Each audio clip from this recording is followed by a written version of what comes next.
Am I the a-hole stories? Am I the a-hole for telling my parents I have no positive memories with them? Yesterday my friend came over. We have been friends for 5 years now and we were talking about some fun things we did in school. Our school is on a huge piece of land, and we found some planks and built a huge fort with a lot of our friends, and it was our secret paradise where we would sleep during breaks or just chat a lot. We talked for hours about memories. It was just like, you remember when? It was a nice trip down memory lane. My parents were pretty happy and they wanted to do the same thing, but I honestly couldn't think of one positive memory I had with them. I used to run and hide because I was so scared of my dad. I also remembered going through homework with my mom, and it being a huge blow to my self-esteem, as she would call me stupid and worthless. I remember trying to unplug my dad's Mac charger and getting electrocuted, but the charger got spoilt and I was punished for spoiling the charger since it was expensive. I told them I cannot remember a positive memory, and maybe they can help me remember. They talked about teaching me how to write, but that was a negative memory to me since I was basically being threatened throughout the process. They mentioned playing pranks, like pretending they were angry at me, but that was negative to me because I was just scared. They called me unappreciative, and said that they were sorry they could not make me happy, condescendingly. Now I am wondering if I was the a-hole. I am not saying I needed expensive vacations to have positive memories or anything like that. I had positive memories in science class, and I have positive memories of my older sister carrying me on her shoulders when I was little, but all I remember is being scared of what my parents would do to me, to the point I even flinch when someone give me a high five. I remember my friends asking me why I'm scared of a high five, when I flinch when they are going to high five me. I asked my sister if she has good memories with her parents, and she said she does, but she has more bad than good ones with our parents. She also mentioned that she only remembered them because of random things, like seeing the Nokia logo reminded her of our parents setting up her first phone, and when she heard some Daft Punk songs it reminded her of us in the car going to visit our grandma. Now for the top comments. Not the a-hole. They don't like to be faced with their own failure as parents, but that doesn't mean you needed to fabricate some happy memories to appease their egos. Exactly. Not the a-hole. They cared more about a charger than you, no wonder you have no fond memories. Also, parents shouldn't fake being angry to a child, that isn't funny whatsoever. Not the a-hole. What would you be supposed to do? Invent some positive memories? I'm sorry you had such a bad experience with your parents. Not the a-hole. It's better for you in the long run to be aware of your parents' bad behavior, so you don't repeat it in your adult life. Not just if you have kids, but with friends, relationships, etc. Fair play to you for having the balls to call them out, when I presume you still keep a relationship with them and knew you'd probably get backlash. Side note.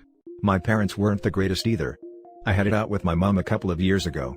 I basically confronted her and said you really screwed up and I'm an adult now, and we can either make positive memories from now on, or you can get out of my life. We actually have a much better relationship for it. My dad, unfortunately, is a lost cause and will never change, so I just pretend everything's normal and keep a safe distance from him. Unless he comes into my home and starts acting up, then he's immediately kicked out. I wouldn't have had the balls to do that now, if I had never stood up to my parents and called them out on their crap. So no, you're not an a-hole. Not the a-hole, and I'm so sorry you feel so scared of them. I hope you have someone you can trust and confide in about how you are feeling. Sounds like you are still young? Hope you are safe. Yeah, my sister, I am 15. My sister cut contact with them, but I still chat with her and we play a lot of games together. Now for the next story. Am I the a-hole for refusing to give my parents my passwords now that I'm an adult? This happened a few months ago and my dad is insistent that I'm the a-hole here. My parents have always been kind of overprotective. Ever since I was old enough to make my first social media accounts, they insisted that they had to have the passwords to them. Being around 11 years old at the time, I agreed. I soon got upset though, since I started noticing messages being sent that weren't typed by me on my account. If my friends swore, my parents would send them a message acting as if they were me, being rude to them and telling them that I didn't want to be friends with them anymore. This caused a lot of fights between me and my friends. Meanwhile, my parents stated that it was for the best. As I got older, this behavior just got worse. Around high school, my dad installed security cameras in the house. He said it was for keeping us safe, but honestly, it feels like I'm in prison. The cameras are all in different angles to make sure there are no blind spots. They're placed in the kitchen, living room and all the hallways. None in the bedrooms or bathrooms though. He can check them on his phone, along with using them as an intercom system to get upset at me if I'm doing something he doesn't like. He made me install an app onto my phone that logs where I go, for how long and how I got there. It keeps this information for about a week and notifies him if I turn off my location sharing. He checks it often and then asks me about it almost daily. Example, I saw you went to X's house today. How was that? He also keeps a paper in the house with all my usernames and passwords for every social media account I have that they know about. They make me update it yearly and test it before letting me go to make sure that it all works. They say that it's for safety reasons, so that if I go missing or something, they can check who I was talking to. However, I'm 21 now. I live with him to save money since I'm still a full-time university student. Recently, my dad asked me to update the passwords and I told him no, because I would like to have some privacy now. He got extremely upset and used his parental controls on the Wi-Fi to cut my devices from getting connected for a week. I wasn't able to do my homework properly, and I couldn't call with friends or anything because I don't have much data in my phone plan. I got upset with my dad and got into a pretty bad argument with him. He said that he was just protecting me, and that as my father, it was his job to make sure that he always knew where I was and what I was doing. I tried talking to my mom about this, but she said that I shouldn't keep seeing the both of them as the bad guys, and that I would eventually understand. She cried during our conversation and kept telling me how much I hurt my dad by implying that I don't trust him. I've always been introverted and never go anywhere without telling them. I don't think I need to be surveilled this heavily, but I do feel bad for upsetting my mom so much. Am I the a-hole? Now for the top comments. Not the a-hole. This is abuse. It's also not okay when you're 15, but we can let it slide for now. But when you're 21? Oh no. Although I hate pouring water in hot oil in this subreddit, especially that which can potentially ruin important relations, I would urge you to try to talk to them about it, and about how unhealthy this is, or talk to some other sane elder in the family who in turn can talk to them. It's insane. But do not give in. And change all your passwords please. Not the a-hole. Honestly, I have no words for how bad and toxic their behavior is. Please, for your own sake, move out, change all your passwords, and show them some boundaries. This is not a healthy relationship and you are a grown adult. Don't tolerate this anymore. Not the a-hole. I've worked in domestic mistreatment homes before, and they would absolutely take you in for a few months while you figure things out. This is toxic and harmful, even if good intentions are in play. No parent should be that controlling of their child, especially once you get old enough to be an adult. I didn't know that that was an option for me. I went to therapy for a little while secretly, before they caught me by noticing I was at school too long. I asked the therapist to meet me at university, and started texting me to make sure I went straight home. The therapist did tell me that this was mistreatment, but I thought that that kind of lodging wouldn't be available to me since I'm not really a child, and they don't physically harm me either. Thank you for letting me know. Now for the next story. Am I the a-hole for no longer wanting to look after my siblings, now that my parents have been given custody by the courts? This is actually a really long and complicated story, but I'll try to be as brief as possible. Basically, my 22 female parents have just finalized their divorce. It's gone on for over a year now, and was started because my mom cheated. Both my parents accused the other of being an unfit parent, and so my siblings, 16 female, 12 male and 6 female, were going to be put in foster care for the duration of the divorce and custody proceedings. I stupidly put my hand up and volunteered to look after the 3 of them. They have lived with me since, but I no longer want to look after them now that my parents' custody arrangement is finalized. Mom Dad, 60-40. My parents have basically asked me to become their permanent caregiver, but I have refused. I understand that with this much unrest, they'd probably be better with me rather than split between 2 houses, but honestly, I'm just sick of dealing with them. I study full-time and work part-time, and even though my costs have been covered by my parents, I just don't feel like I want to have to be in the middle of their petty fights anymore. I love my siblings, but the 12 male is autistic and a lot of work. This last year, my boyfriend broke up with me, because I no longer had time for him and my grades have dropped. I've also been formally reprimanded at work for falling asleep. Am I the a-hole for not continuing to look after my siblings? Now for the top comments. Not the a-hole. You're not the parent, they are. And they were too preoccupied with being petty towards each other, instead of actually looking at the best interest of all their children, including you. And now they still want to burden you, because it conveniences them and they can act child-free because they enjoyed it this year. Choose yourself, your mental health, your schooling and your own future.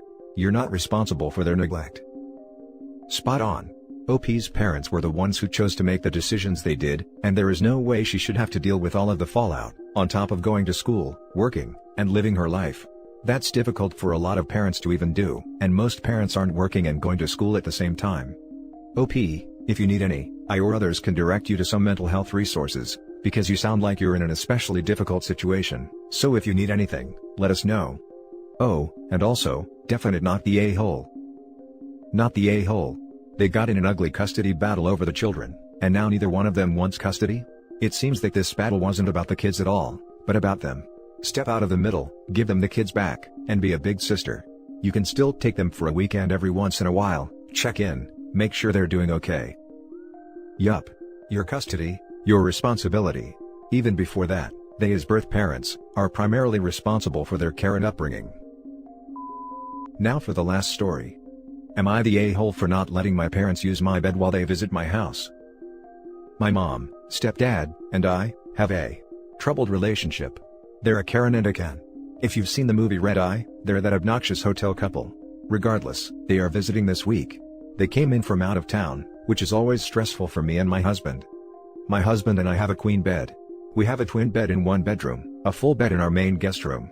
We put my parents for the full. The full bed is not some rickety old thing, it's maybe 5 years old. My parents came to me this morning, and told me they had just the worst night of sleep. They said the full bed isn't big enough for them, they got no sleep, they are so grouchy today, and could we please give them our bed for the week? I was all huh? I said no. For me, it's not just our bed, my parents would absolutely be the type to snoop around our bedroom. My parents have been complaining off and on all day.